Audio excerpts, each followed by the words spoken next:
चलिए, जैसे हमने आपसे कहा था वैसे ही आज हम आपको इसकी दूसरी कड़ी में आपको अध्यायवार, इकाईवार भौतिक विज्ञान कक्षा 12 को पढ़ाने के लिए मैं यहाँ पर आपको तैयार हूँ।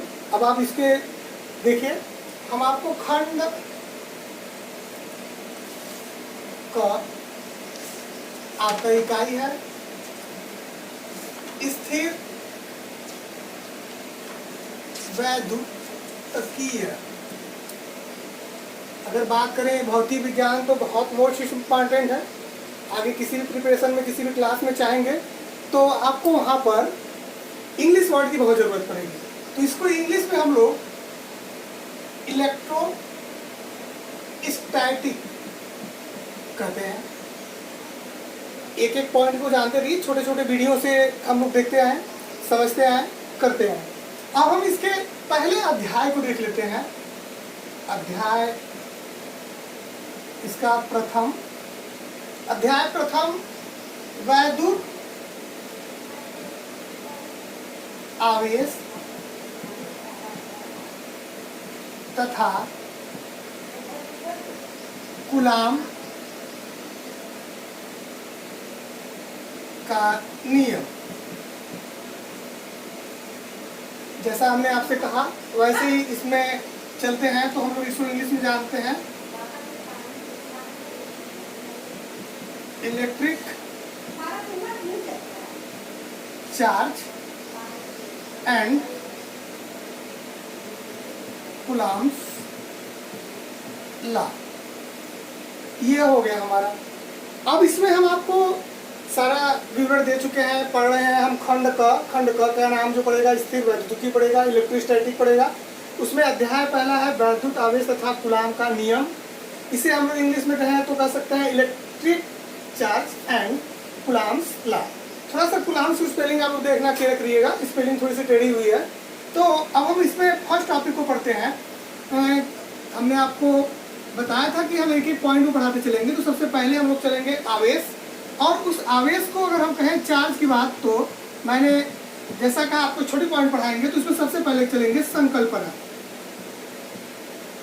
संकल्पना संकल्पना को अगर कहिए तो हम लोग कह सकते हैं कंसेप्ट। कंसेप्ट पढ़े। कंसेप्ट मतलब हमारा कि जैसे भाई हमने आपको पहले बताया कि एक एक चीज़ को जानिए। तो कंसेप्ट का मतलब यह होता है कि हम किसी भी बारे में करते हैं। अगर हम किसी गांव में जा रहे हैं तो पहले पता करते हैं फलाने गांव में जाने का रास्ता क्या है, वहाँ के लोग कैसे, तमाम वे हम लोग पता करते हैं। तो उस वे में हमने आपको संकल्पना पढ़ा है। उसमें हम देखते हैं संकल्पना में पॉइंट क्या है। तो सबसे पहले जाने की आवेश की जो बात है वो किसने कही थी और कहाँ से निकल के आई थी। तो आवेश की जो बात हुई थी आज से लगभग 2600 वर्ष पूर्व। इसी को याद करके जाने हम लोग तो ईसा के 600 वर्ष पूर्व। आप कहेंगे कि दो चीज़ों को दो बार बताने का मतलब क्या है। दो चीज़ों को दो बार बताने कॉम्पिटिटिव एग्जामिनेशन में कभी आपको 2600 वर्ष दे देगा, कभी 600 ईसा दे देगा। तो इन चीज़ों को आप निचोड़ रखिए। तो 2600 वर्ष पूर्व हुई थी। और एक बात रखी किसने थी, तो दूसरे नंबर पे जानते हैं कहाँ से आया था। तो ये बात रखा गया था, यूनान के वैज्ञानिक थे। यूनान के वैज्ञानिक थेल्स। यूनान के वैज्ञानिक थेल्स ने इसकी संकल्पना रखी थी। इसके बाद को सर्वप्रथम देखा था, समझा था, बताया था। उन्होंने इस संकल्पना में जो अपने प्रमुख बातों को किसको लिया था, तो उन्होंने इसके लिए अंबर नामक पदार्थ को लिया और उसे उन्होंने भेड़ के ऊन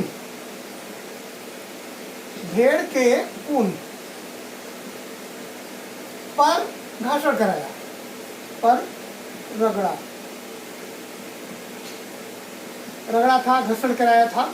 और उन्होंने देखा कि जब इसे किसी हल्के तिनके, जैसे तिनका हो, लकड़ी का टुकड़ा हो, कागज का टुकड़ा हो, और उस पदार्थ को उनके पास ले जाते हैं तो वो एक दूसरे को अपनी ओर खींचने लगते हैं। और इनमें कोई विशेष बातों को उनको समझ नहीं आया, तो उन्होंने उस पर आगे कोई विचार प्रस्तुत नहीं किया। इसलिए इसके चौथे कदम पे हम लोग देखें तो 2000 वर्षों तक इस पर कोई विचार नहीं हुआ। विचार नहीं हुआ। आपको बता दें, जैसे कि कोई भी व्यक्ति होता है, कहीं भी अगर कोई लड़का 10वीं में पढ़ा है, तो अगर 10वीं में हाईएस्ट मार्क अचीव कर ले तो एरिया में लोग 10 दिन तक, 15 दिन तक, महीने तक, 2 महीने तक उसको याद रखते हैं, उसको हमेशा कहते हैं भाई वो फलाने लड़का ऐसा है ऐसे। लेकिन जब वही साल भर गुजर जाता है, 11वीं से 12वीं पढ़ने लगता है, तब चर्चाएं नहीं होती है, नए कोई लड़के की चर्चा होती है। फिर इसी तरह से यहाँ पर हुआ था तो 2000 वर्ष तक नहीं। फिर अचानक आगे कहानी बढ़ी तो हम लोग देखें कि सन 1600 ईस्वी में 1600 ईस्वी में इंग्लैंड के वैज्ञानिक डॉक्टर गिलबर्ट ने पुनः इस पर विचार प्रस्तुत किया। इस पर विचार प्रस्तुत किया। उस पर विचार उन्होंने प्रस्तुत किया और उस विचार में उन्होंने क्या लिया, उन्होंने अंबर, भेड़ की ऊन, लाख, आबनूस, खरगोश की हड्डी, भेड़ के ऊन आदि तमाम छोटे छोटे पदार्थों को लेकर अनेक प्रयोग किए। और उनके प्रयोग में कांच की छड़े भी थी, एबोनाइट भी था, तमाम चीज़ें आई। छोटी मोटी चीज़ें को लेकर उन्होंने बार बार घर्षण कराया और देखा कि उनमें 2 प्रकार की बातें निष्कर्ष के आ रही हैं। क्या निकल के दोनों बातों से उनके निष्कर्ष में क्या निकल के आ रही थी, उनको हम यहाँ पर देख लेते हैं छठे पॉइंट में। तो गिलबर्ट का जो डॉक्टर गिलबर्ट के निष्कर्ष, डॉक्टर गिलबर्ट के निष्कर्ष क्या थे, उन्होंने 2 पॉइंट देखे थे। बहुत यहाँ पर बातें समझने लायक हैं। उन्होंने इन अपने प्रयोगों में, मैंने बताया कि लाख लिया, आबनूस लिया, अंबर लिया, भेड़ की ऊन लिया, कांच लिया, लकड़ी के तिनके लिए, तमाम चीज़ों को उन्होंने लिया और खरगोश की हड्डी के साथ साथ अन्य पदार्थों को लिया। और उन्हें जब घर्षण कराया और किसी दूसरे पदार्थ के पास ले गए तो उन्होंने देखा 2 बातें निकल के आई। वो 2 बातें क्या थी, उन्होंने देखा कि कुछ पदार्थ एक दूसरे से दूर जाते हैं। और दूसरा क्या देखा, कुछ पदार्थ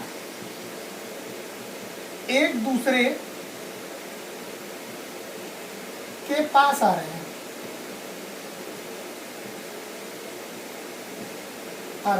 लेकिन इन्होंने कुछ ऐसा नहीं बताया कि जिससे कहा जा सकता है कि ये क्या है, कैसे है, क्यों है। फिर उसके बाद आगे कहानी बढ़ी। उसके बाद आगे कहानी जो बढ़ी है मैं आपको फिर से पढ़ा रहा हूँ। इसमें एक आप लोग देखिएगा, इन चीज़ों को एक बार से फिर से हम लोग देख लें। हमने जो अध्याय बताया उसमें सबसे पहले हम लोग चल रहे थे आवेश पर, संकल्पना पढ़ाई हमने आपको, छोटी छोटी बातें बताई, जिसमें बताया कि आवेश की बात जो है 2600 वर्ष पूर्व, अगर कहा जा सकता है तो 2700 वर्ष पूर्व हो जाता है। बुक छपे हुए बहुत साल हो गए, लेकिन ईसा की बात करें तो 600 ईसा पूर्व में बात हो चुकी थी इसकी। यूनान के वैज्ञानिक थे, उन्होंने थेल्स जो थे उन्होंने सबसे पहले इस विचार किया था। उन्होंने अपने प्रयोग में सबसे पहले पदार्थ जिसको लिया था उसका नाम था अंबर। उसका उन्होंने भेड़ के ऊन पर उसको घर्षण कराया था और अपने निष्कर्ष को दिया था। साथ में 2000 वर्ष तक बीच में कोई उस पर धारणा नहीं है, कोई वैज्ञानिक ने कोई विचार प्रस्तुत नहीं किया। सन 1600 ईस्वी में इंग्लैंड के वैज्ञानिक है, नाम था गिलबर्ट। इन्होंने पुनः उस पर विचार किया। गिलबर्ट के बारे में आपको बता दें कि ये इंग्लैंड की महारानी एलिजाबेथ के होम डॉक्टर यानी कि फैमिली डॉक्टर हुआ करते थे। गिलबर्ट के निष्कर्ष कुछ निकले, उनके बातों से कुछ निष्कर्ष उन्होंने निकाला। कहा कि हमने अपने प्रयोग में देखा कि जब बार बार मैं प्रयोग कर रहा था तो उसमें कुछ पदार्थ एक दूसरे से दूर जा रहे थे और कुछ पदार्थ एक दूसरे के पास आ रहे थे। इसके आगे की कहानी हम आपको फिर से बताते हैं, देखते हैं हम लोग इसको।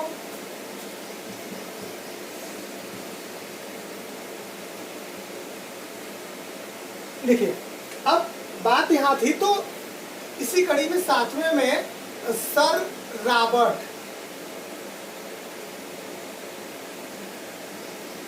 ब्राउन